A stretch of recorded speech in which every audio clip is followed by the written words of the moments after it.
अरे आइए ना हमारे छत्तीसगढ़ में, दिखाते हैं हम कैसे गरीबों और पत्रकारों के ऊपर बुलडोजर चलता है। यहाँ पे माफियाओं के ऊपर और कहा जाए तो रईसों के ऊपर बुलडोजर नहीं चलता है। जिस तरह यूपी में भी बीजेपी की शासन है, लेकिन यूपी में माफियाओं के ऊपर बुलडोजर चलता है, लेकिन छत्तीसगढ़ में बीजेपी के सरकार में यहाँ पर पत्रकारों के ऊपर बुलडोजर चलता है। अब यहाँ पे हमारे साथ वरिष्ठ पत्रकार कमल शुक्ला जी हैं, इनसे भी बात करेंगे और ये बस्तर से चलकर यहाँ पर आए हैं और इनसे जानने का प्रयास करेंगे कि आखिर छत्तीसगढ़ में इस तरीके से बुलडोजर क्यों चल रहा है। तो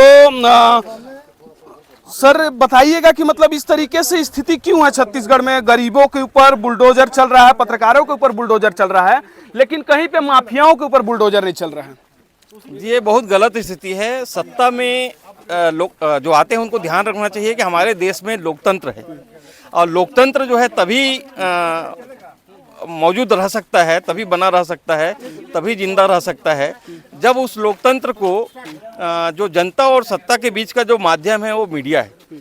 मीडिया को आप जिंदा रखेंगे तभी लोकतंत्र जिंदा रहेगा।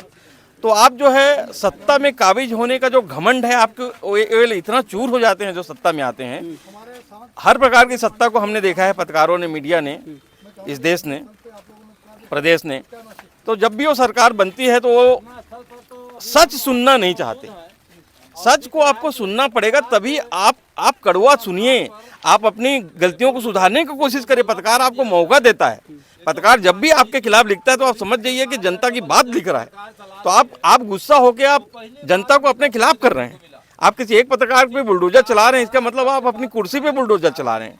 इसके पहले भूपेश सरकार ने भी देख लिया अपना घमंड का इसी प्रकार का घमंड से होता क्या है। इसी प्रकार के रमन सिंह ने भी देखा था और आप भी आज वही काम शुरू कर रहे हैं अपने 6 महीने के अंदर में पत्रकारों पे हमला करके। तो पत्रकारों पे हमला करके आपकी सत्ता आगे बचेगी नहीं, आप चकनाचूर हो जाएंगे। ऐसे ही मलबों के नीचे आपकी कुर्सी दब जाएगी। ये गलत रास्ता है और लोकतंत्र में बुलडोजर की संस्कृति का, मलबे की संस्कृति का कोई भी जगह नहीं है।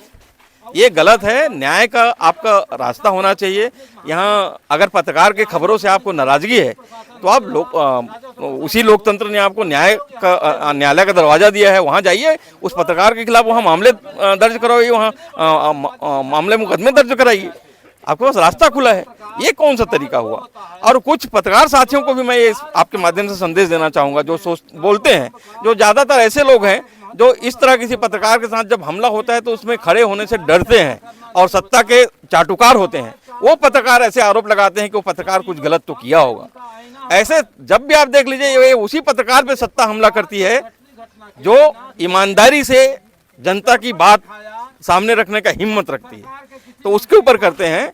इसलिए जब भी किसी पत्रकार पे हमला होता है तो इस तरह से बहाना बनाया जाता है कि कोई ब्लैकमेलर है तो किसी के ऊपर अवैध काम किया है तो गलत किया है तो भुगतेगा, इस तरह से बात कहते हैं। जबकि ऐसा नहीं है। एक दिन आपकी भी बारी आएगी। अगर आप सच के लिए लड़ेंगे तो आपकी भी बारी आएगी। अभी मौजूदा जो शासक तंत्र है, शासन तंत्र है, उसमें तमाम पार्टी ने, चाहे कांग्रेस हो चाहे भाजपा ने, सत्ता का चरित्र यही बना रखा है और मीडिया का दमन करके वो सोचते हैं कि सत्ता में बने रहेंगे। तो ये उनकी गलती है और खामियाजा सबने भुगता है। कहते हैं यहाँ एक नारा बहुत तगड़े में चला था, विष्णु का सुशासन। ये सुशासन तो नहीं कहते, लेकिन कहीं ना कहीं कहा जाए कि सत्ता में चूर, सत्ता की नशे में चूर यहाँ पर विष्णु का सुशासन दिख रहा है। चाहे वो लुटेरों का मामला हो, चाहे सूरजपुर में पत्रकारों को मारने का मामला हो, चाहे वो अन्य बहुत सारे मामले हो जो कि मतलब पत्रकारों पर, गरीबों का, छोटे छोटे गरीबों का झोपड़ी को गिराया जाता है। लेकिन कहीं बड़े माफिया हैं, बालू माफिया है, कोल माफिया है, इन लोग के घर को, इन लोग के जमीन को, इन लोग के प्रॉपर्टी को कभी बुलडोजर नहीं चलता। ये है विष्णु का सुशासन। और यहाँ पर और भी पत्रकार हैं, उनसे भी बात करेंगे और क्या संदेश देना चाहते हैं आम जनता में, आम लोगों में, उनसे भी बात करेंगे। अपना परिचय बताइएगा।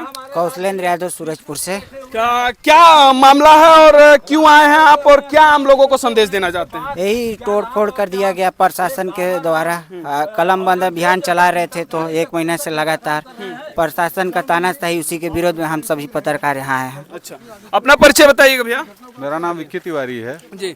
आज हम प्रशासन के एक तरफा जो कार्रवाई है उसके विरोध में सारे पत्रकार एकत्र हुए हैं। सबसे पहला चीज कि रविवार के दिन और हिंदू धर्म के मान्यताओं के अनुसार घटती घटना के संपादक के पितृशोक के में उनके संस्थान पर सीधे बुलडोजर चलाना, ना ही किसी प्रकार का कोई अल्टीमेटम देना या समयावधि देना, ये लोकतंत्र में हम रह रहे हैं या फिर शासन के स्पष्ट रूप से लोगों को डराने का जो है उस रुख पे हैं, ये हमको सोचना है। पत्रकार अपने घर का नहीं आवाज रखता, या घटती घटना किसी के अपने घर की बात नहीं रख रही थी, शासन की कमियों को शासन के सामने रख रही थी, जिसको उसको दूर करना था।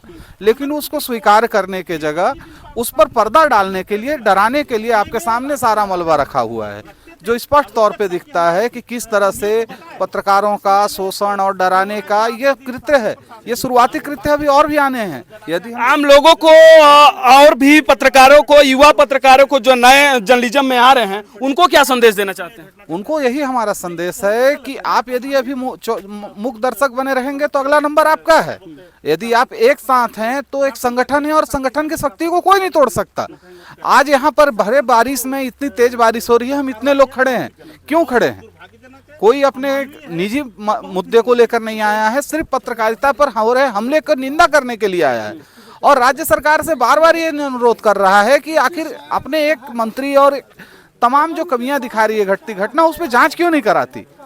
जांच करा ले, जांच में यदि दूध का दूध और पानी का पानी आ जाएगा। इस तरह से डराकर बुलडोजर चलाने से ये संस्कृति छत्तीसगढ़ के लिए बहुत ही भयावह है।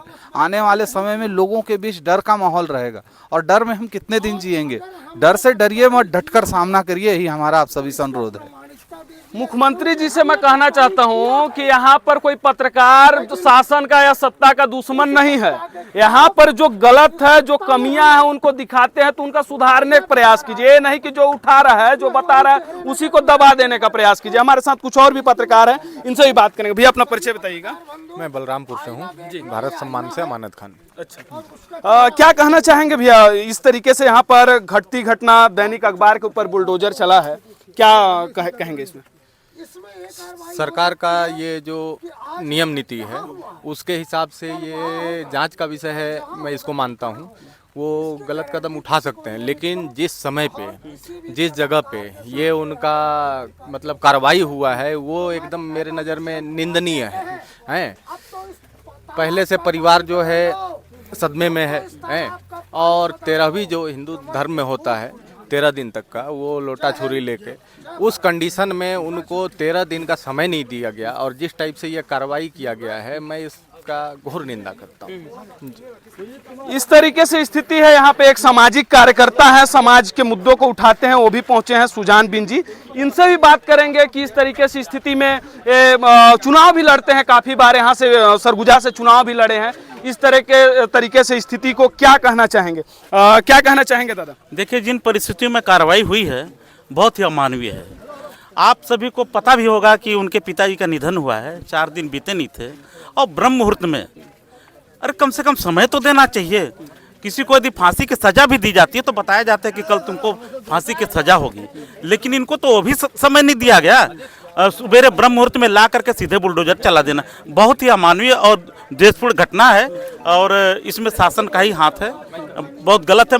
दूसरी चीज़ ये है कि मैं आपसे कहना चाहूँगा कि हाँ, जो अंबिकापुर है, ये पूरा 50% यदि जो लोग बसे हुए हैं शासकीय की भूमि पर है, नजूल की भूमि है, राजस्व की भूमि है, पुनर्वास की भूमि है। तो ऐसे यदि कार्रवाई ही करनी है, सबको हटा दीजिए ना, 50% लोगों पर लाख बुलडोजर चला दीजिए। आप एकदम एकमात्र को लक्ष्य करना, ये गलत है। आप सामाजिक कार्यकर्ता हैं, किसी पार्टी से भी जुड़े हुए हैं।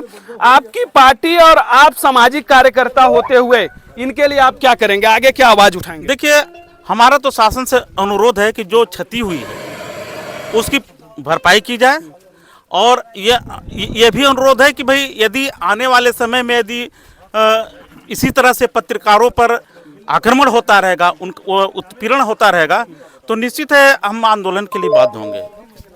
देख सकते हैं इस तरीके से स्थिति है हमारे छत्तीसगढ़ में, और पत्रकारों पर किस तरीके से और गरीबों पर, छोटे छोटे झोपड़ी वालों पर किस तरीके से बुलडोजर चल रहा है। यहाँ पर माफियाओं के ऊपर, बड़े बड़े रईसों के ऊपर बुलडोजर नहीं चलता है, यहाँ पे गरीब और पत्रकारों के ऊपर चलता है। शासन दोनों जगह एक है, यूपी में माफियाओं के ऊपर चलता है और छत्तीसगढ़ में गरीबों के ऊपर चलता है। बाकी इधर देखकर आपको कैसा लगा? सटीक खबर से मैं उदय जायसवाल, जय हिंद।